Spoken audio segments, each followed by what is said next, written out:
Welcome back to the Stephen Knight Show. Please go to our Blue Sky and our X and our YouTube channel, The Stephen Knight Show. Please subscribe and comment. We appreciate you. All right, so Monique is making it crystal clear that she's not letting up on Tyler Perry, Oprah Winfrey. The actress has been holding on to the strong feelings about both of them and says she's not done calling them out after claiming they blackballed her. Here's what she had to say. If you thought Monique was ready to squash her issues with Tyler Perry and Oprah Winfrey, think again. The Parker star is still speaking up on how she feels about them, and she straight up said that she has no plans to let go. People say, Monique, when are you going to stop with Tyler and Oprah? I'm not. Just so that we're clear, I'm not. I just don't say no, I just don't say nothing. Just keep moving on, and that's why we continue to be treated that way. Why we get treated. So for me, my babies, I won't let go. I won't move on from that. However, she also noted that despite her feelings for them, there's always love there. She's not bitter or angry. She said, I love my brother and my sister, or my sister and my sister, whichever Tyler chooses. Whatever he goes, whatever goes. I love all of them. However, wrong is wrong and right was right. She went on to say with Lee Daniels, that apparently she was on the podcast with T.S. Madison called The Outlaws, and she was saying how Lee Daniels publicly shamed her and he publicly apologized. That's why they're good, because he apologized publicly. And she's saying that if Oprah and Tyler does that, then she'll be able to move on, because she felt like she lost 12 years of her career behind the precious backlash. So Linnea, I know a lot of people are saying, Monique, let it go. We get it. But she's saying, I've lost millions of dollars. I've lost 12 years of a career. I can't let it go. I haven't been apologized to. And she says by speaking up on it, she's helping prevent someone else going through this as well. What are your thoughts? There's a saying. The saying is, let your apology be as loud as your disrespect. Obviously, she feels and still feels disrespected. So, however that looks for her, I should say. I know that sometimes we get closure and then sometimes we don't. Yeah. And you have to figure out a way to navigate through that space and whatever that means for you. Now, when you talk about money being involved, then that is a different type of animal. Because if it's true in regards to that 12 years cost her millions of dollars, and I would say it probably did, because she was an Oscar winning act. She is not was, but yeah, she is an Oscar winning actress. Then you count your pockets and you're like, yeah, I missed out on a block of time that I could have set some generational wealth up for my family. So, I mean, however that looks for her to get through this process, she's doing what's best for her. Mm-hmm. Yeah, I mean, somebody else might do it differently, and what works for them, and it might not be as publicly. I mean, for me personally, and Chike can attest to this. If I wanted to go public with something in regards to a project, if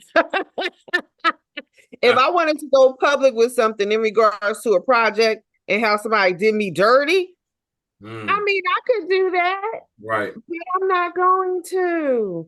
I'm just going to move accordingly, because I don't move in that space, because I don't have time for the online. Right.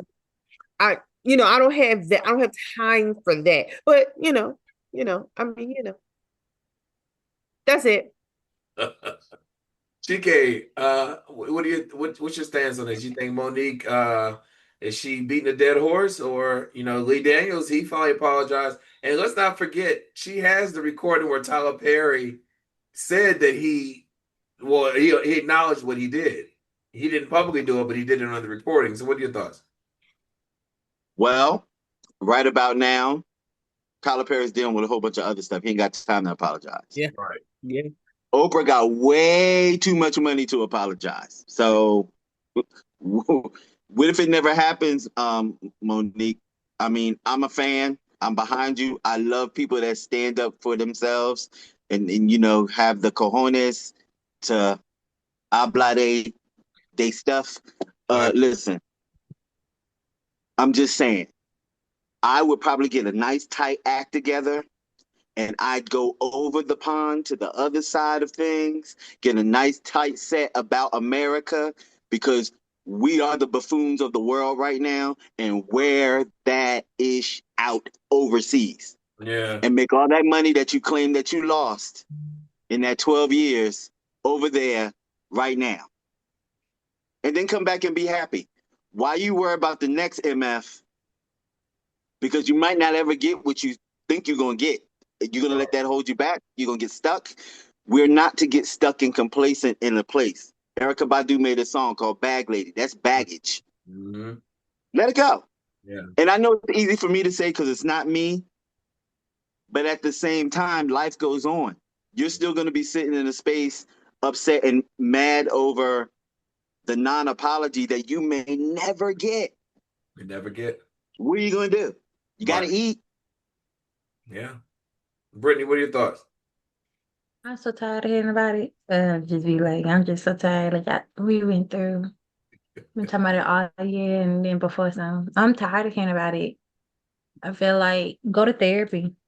Like I understand that you feel like he owe you an apology. You can't force nobody to apologize to you or to give you the healing that you need. Then you get the apology, and it still don't make the healing start or finish. Like it just don't mean nothing. It's just words. So I'm just tired of hearing about it. Go to therapy, find a way to heal yourself. If you look at it, Carla and Oprah did not owe you your success. So if you feel like they owed you something, nobody in this world owes you anything. Like it just is like, let it go. I'm sorry you feel like you was wrong. All fair and love and war. We get wronged a lot of times. Being a bigger person, you get wrong. Being a parent, you get wrong. You play fair in relationships, you get wrong. Like let it go. I think part of the problem is that those two people in particular are part of the gatekeeper community, and they kind of like guard you from being able to do certain things that could be lucrative to you because they have their finger, on things. This is why I say take it out of here and somewhere else and work your magic, because you're magical. You're very talented. Yeah. Work it. She was great. Plenty of people that feel like they be snubbed on awards. There's plenty of people that feel like they've come into the industry. Look at all the child actors that feel like they've come into the industry, trusting people and got led and steered wrong. It's plenty of people that go into this industry and get turned out or done wrong, or who did the TLC contracts? Was it Pebbles or somebody who did that? And like they got screwed out of all that money. Like it's sad to say, but it's a chance you take trusting certain people or putting your But Brittany, you know Like, what? To tell you the truth, I don't know anybody in the entertainment industry, and I know some people personally. I don't know anyone that hasn't got screwed out of money at some point in their career. Yeah. It's a I part of agree, it. It is. So I know I did. you just delaying your own healing, trying to be mad about it and getting us worked up. That We part. worked up about the Bonnets. We worked up about Wendy Williams in the window. We worked up about Monique and Oprah. I'm just so tired. And then I still got to be mad at Trump. And I'm just tired, like, of being mad. So Monique gonna have to take the back burner to this year, the next 4 years, Yeah. 2030. Well, Kamala Harris opened about behind the scenes tension around Joe Biden's 2024 campaign decision. An excerpt from her book, 107 Days, published in The Atlantic, Harris reflects on her last minute presidential run and calls it reckless that Democrats let Biden ultimately decide whether to run again despite concerns about his age and health. In her memoir, Harris doesn't hold back. She admits that even though she understood how it might look if she questioned Biden's choice, it was still felt wrong that the decision rested on him and his inner circle. She said, I knew it would come off to him as incredibly self-serving if I advised him not to run. He would see it as a naked ambition, perhaps a poisonous disloyalty. It's Joe and Jill's decision. We all said that like a mantra, as if we had all been hypnotized. Was it grace or was it reckless? In retrospect, I think it was recklessness. The stakes were simply too high. That wasn't a choice that should have been left to an individual's ego, an individual's ambition. It should have been more of a personal decision. She addresses the elephant in the room, Biden's age. At 21, she admits that fatigue and travel took visible toll on him, but she stopped short of saying he was unfit for office. She pretty much said at 81, he did get tired, and it showed when he did the debate. She said he had two back-to-back trips to Europe and a flight to the West Coast for a Hollywood fundraiser. She said, I don't believe it was incapacity, that he was incapacity. If I believed that, I would have said so. As loyal as I am to President Biden, I'm more loyal to the country. Now, the irony is when Biden finally bowed out and endorsed Harris, the move didn't play how Democrats hoped. Harris entered the race with momentum, but ultimately lost her presidential bid, proving that timing and party unity matters just as much as individual endorsements. Now, she also said that when she ran, that the Biden's team did not support her. They allowed the narrative to be that she was the border czar, and that's why the border was so chaotic. At the southern border, and why we had so many people. That was not her job, but they didn't speak out against it soon enough, and let her take a lot of the heat. And since this has come out, or these excerpts have come out, some of Biden's team anonymously have talked badly about her. But I don't think they said that people that worked in the Biden administration said that his team was kind of, it wasn't really Joe Biden, it was his team, that this is how they operate, apparently. People were kind of shocked that she's now speaking out, telling her truth, but a lot of people were saying that when you write a book like that, I'm sure that she gave him the heads up that she was going to be putting the stuff in there because they do have a good relationship. Linnea, what do you think about her speaking her mind and telling exactly what happened behind the scenes? That is her constitutional right to speak her truth. Yeah. Because guess what? She was thrown into a situation, right? Thrown into a situation. And I wholeheartedly believe that, I'm not saying Joe Biden, but I wholeheartedly believe his team was low-key sabotaging. I wholeheartedly believe it, and believe that they were helping the other side to sabotage as much as they could. I don't think that they expected the steam and the power she got behind her, especially from Black women. I don't think that they were expecting that. And that's what threw them for a loop. But she's just like anybody else can write a book about their life. Charlie Sheen done told y'all he done had sex with men's, right? And when he was on them drugs. So why not? Yeah. I mean, let that, she is that woman can live her life however she wants to now. And go ahead and, it's a shame that her secret service clearance, and they stripped. You're not supposed to do that for a president or a vice president. So you put this woman's jeopardy, her life is already, in jeopardy. You put this woman's life further in jeopardy because you lack decorum. That's all I got. I believe the California officials are going to act as a secret service while she does this tour. She also mentioned that when she started getting popular after she started running again, that same team was kind of trying to dim her light, so to speak. Chike, what are your thoughts on her telling her story? I mean, this goes to show you that, they always say Black women, they have the hardest, and even at the second in command, second to top office, you're still having to face these battles. What are your thoughts? So you have the person that was most qualified in the world and in the history of the world to be the president to lose, right? Drama around her getting into the race, drama around why she's in the race, just drama.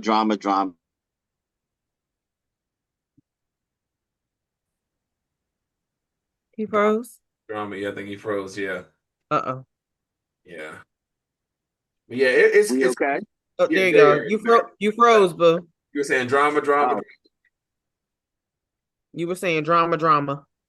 And now her race is over. She lost, and she's now a civilian. The bills got to be paid. That's right. What is she going to do? Mm-hmm. You can only go but so far speaking at universities. Universities are under fire. They got to buy lawyers. They don't have time to pay highfalutin speakers. Right. They got to defend themselves against the government. So she needed to get to the typewriter and clickety clack, and I said typewriter. Yes, I'm old school. She had to get to the typewriter and clickety clackety clickety to write her story so she could generate some Skrilla for her family. Mm-hmm. Okay. With that being said, why not tell the truth? What does she have to lose? Right. It is what it is. Yeah. Maybe somebody can learn from the mistakes that are made, because what is at hand now is what is the Democratic Party going to do to get out of the situation that the country is in if they're going to be the ones to help? Mm-hmm. What are they going to do? Maybe you can learn something. Maybe she can be an advisor. Mm-hmm. She's seen things from the inside. Yeah. And British. And it's funny. I'm sorry. And it's just funny how, and I get that. That's a horrible way to freeze. I know. Well, Brittany, she was saying the weight of the president people anymore bigger than one man's choice. And when the party fumbles, the country feels it. And so she found to write this as a cautionary tale for future people that run.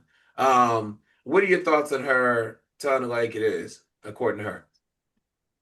I would do it. Mm-hmm. Yeah.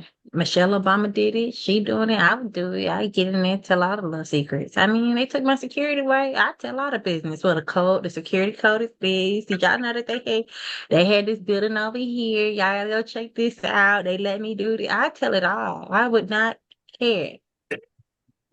But I can sometimes exist as petty in my emotions. So sometimes, that's something I'm working through with a therapist. But however, I would tell it all. Like and get my little coin. They don't want to give me security. They probably don't want to pay me. They don't want to keep my lifestyle. I would sell all my secrets.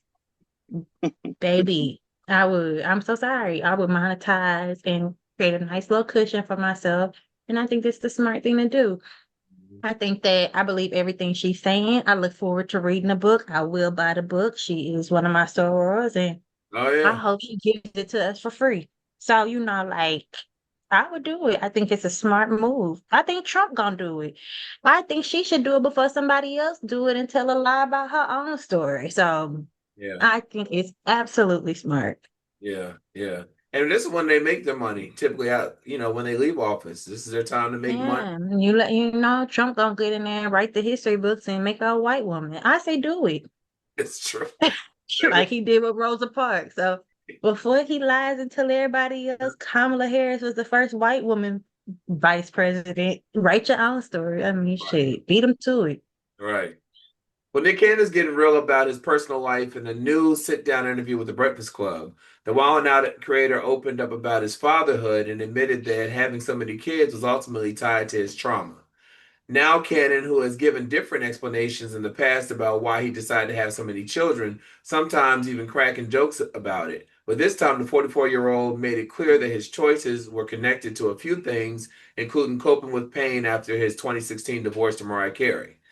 Nick told the radio host, "It wasn't like I was acting out. It was more like being careless, being frivolous with my process because I could do it because I had money."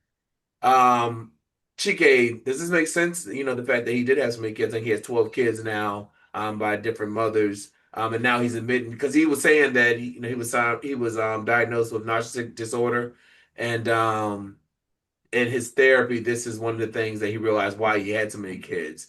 It was kind of him coping with pain.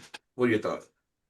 You're triggering things in me, and I really don't want to go there, but at the same time, It doesn't make sense to me. That's my life.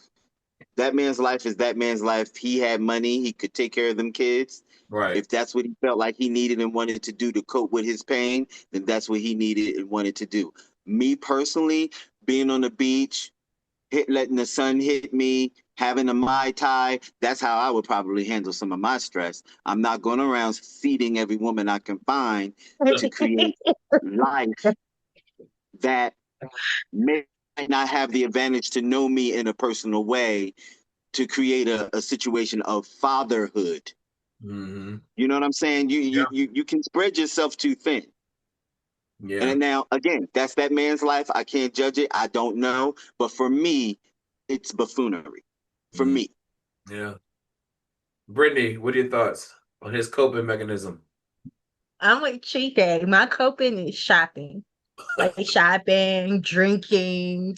I've heard of drugs for coping. Never have I ever heard of going and making 12 fucking kids. Right. Being like that.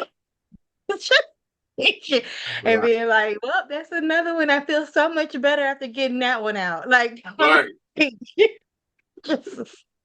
I'm with Chike on that. That is a first. So, I mean, hey. Is it good that he's acknowledging what the root cause is now that he's gone to therapy? I feel like he's being a narcissist in my life. Like, he is lying to me and manipulating me with what his problem is. It didn't take you 12 babies to find out that you have a fucking problem. Like, we get that. We knew that from the sixth child. Like, but you went 6 more times. I'm just so confused. Like, and so just to be clear, right? Did anybody believe that? Just to be clear, the twins, Mariah's twins, are his first children, right? Right. How do they even feel special at this point? Because aside from the money, you can't be at 12 different places. That's what I'm saying. The fatherhood part. Yeah. With the graduations. The birthdays. You had 12 different Christmases. So you start from breakfast with twins, then you go to breakfast snack, then lunch snack, then dinner, then midnight snack. Wait. No, I got you better, Brittany. Christmas He Eve. has to create a lesson plan. He has to have a class on fatherhood, and he'll do father and children time. Y'all get together. We're going to learn how to ride bikes together. Oh, yeah. I could go to his house. Well, 12 days of Christmas, each kid get their own day leading up to Christmas. That's how you do it. 12 days of Christmas. That's what we do. Yeah, what are your thoughts on this? You're muted. Oh my God. PK used the word buffoonery. Yeah. Reckless, careless, irresponsible, selfish. And it's not judging him. Yeah. But when you move in that manner, even if you're not a dude who has Nick Cannon's money, it's still being reckless. Yeah. And you're being reckless. You know why you're being reckless. You know what I mean? Like it didn't, and I think Brittany just said it, it didn't take you going to therapy this long, because when you and Mariah were together, those twins are the oldest. Yeah. All the kids after that are around the same age at this point. So you were purposefully being reckless, and purposefully being intentional about being reckless, and seeding all these women and creating all these broken homes. Because if y'all ever notice, you don't see these kids congregating together, especially Mariah's children. Yeah. Yeah. You've never seen these kids congregating together, all with each other. Right. So how are they even bonding with each other? Which I don't think that they are, because those women are not, in that space of no. You know when they're going to bond, though, Linnea? You know when they're going to bond? In the class action suit. That's when they're going to bond. And Mariah ain't worried about it. They're going to be the only one. They're going to be, first of all, He's still talking about Mariah. How you still talking about Mariah? I guarantee you, because you still talking about her, them other ones feeling some type of way because you still talking about her because y'all ain't her. Mm-hmm. Y'all were placemats, place markers for her, and you were never going to be her. Yeah. But that was his own fault. We gonna say something, Brittany? Is a class action when he dies? He might not make it to death. They might get him before. And they still can sue him when he dies. It's called suing the estate. Yeah, the estate. So is he done? Or he still have him? Did he say anything about that? I guess he's done. I guess he's done until he gets triggered again. He said he want more, right? He said he done. Like, so what's going to trigger you? Like, oh, Mariah gets married. You're going to go out and have 5 more kids? Like, is that going to be a trigger? Let's pray his therapy works. His therapy works. All right, our last story. So a Pennsylvania man says that his emotional support alligator has been banned from Walmart after years of visits. The unusual pet became a familiar sight for shoppers in West Brownsville until the retail giant finally drew the line. According to NBC News, 60-year-old Wesley Silva had been bringing his 5-foot, 32-pound alligator to Walmart for the past 3 years. Silva claimed that most customers reacted with excitement, often saying it was cool or awesome to see a reptile casually tagging along. But Walmart shut it down. A spokesperson explained, "We welcome service animals in our stores, but it's unacceptable to expose members of the public to potential danger." Silva said that he started caring for the alligator after a friend could no longer look after her. By the time his household already included a Komodo dragon, a ciliated skink, another alligator, 6 snakes, and a leopard gecko, and a dog. He insists that reptiles are part of his spiritual calling. In the Bible, God talks about us having dominion over animals, and I developed an affinity for reptiles. Brittany, was Walmart right or wrong to ban this alligator after 3 years of business? Oh, child, we live in the ghetto. Earth is the ghetto. Like, beam me to the moon. Yeah, I'm over it. Like, I don't know what the fuck y'all want me to say. Thank you, Walmart. What would you do if you at Walmart, you saw an alligator walking? I would be mad as hell. I don't play that. I don't get in the water with sharks. I don't touch snakes. Like, I don't like. It's not fun for me. I don't like ladybugs. I don't like anything that doesn't have fur. Like, I'm just that person. Like, I don't like butterflies. It don't need to be near me. I don't know how to act. I eat alligator. My family's from Louisiana. We cook alligator. But with you walking around and it on a leash, like, I've never heard of that. Like, that's what Florida people do. He from Florida? No, Pennsylvania. Is he from Florida? Oh. Maybe he moving to Florida. I don't know. I ain't never been to Pennsylvania. That's the East Coast. Linnea, what's your thoughts on this? This is cruelty to this man. I mean, the alligator been going for 3 years strong, and now all of a sudden Walmart says no. Baby, I was hoping he would be other, but I saw what he looked like. It's a brother, y'all. It's a brother. A black man? It's a black man. Say hi, baby. It's a black man. Hey, Marcy. And he had an outfit on the alligator, child. He done dressed the alligator. I thought you said he was about to say he was wearing alligator. Wouldn't that no, be he done was wearing alligator, walking the alligator? He walking the alligator. He got the alligator outfits and little booties and all kinds of stuff. I'm tired. Marcy's tired. We're tired. That's what we are. And just imagine if someone had a emotional support dog and an alligator tried to attack it. She damn sure ain't no emotional support pet. She half the time she want to ignore me. How big was it? It was like this size. Just as big as she is. That's how big. Now it's gonna get bigger though. It's not going to okay, stay so the it size wasn't that a baby alligator, like, or it was. No, it's like I guess this would be considered a baby alligator size because that alligator was just as big as her. But it's going to get bigger. Like he was kissing it and everything. He And he don't try to eat you. He don't try to eat people. He had a thing on it, like a muzzle on it. Yeah. Oh. What's the name of the alligator? Genesashi. His name was Sashi.